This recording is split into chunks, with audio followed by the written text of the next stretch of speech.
kweli? Ni mengi. Ni kweli.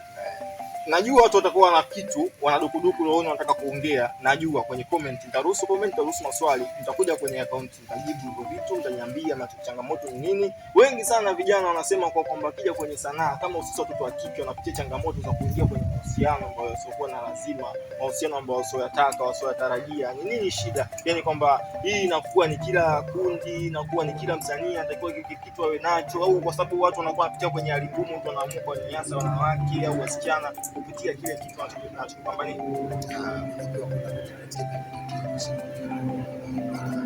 Yale mambo kama ya mkoleni. Okay, sawa. Kwa hiyo kwa ufupi anayekubali kula naye aliwe. Anayekubali kula naye aliwe. Mzee nimekuelewa, mzee nimekuelewa. Anayekubali kula naye aliwe. Okay, sawa. Nitakuwa kuna namna zipo hapo. Mzee nimekuelewa. Safi sana mzee. Mzee nashukuru sana.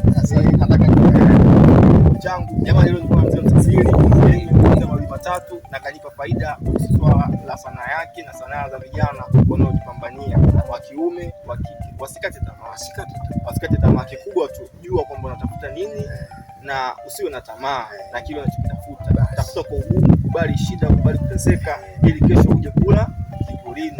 Ndio. Asanteni sana jamani. Tuko pamoja, nashukuru. Haya bwana mzee Msasili, watu wage. Asante.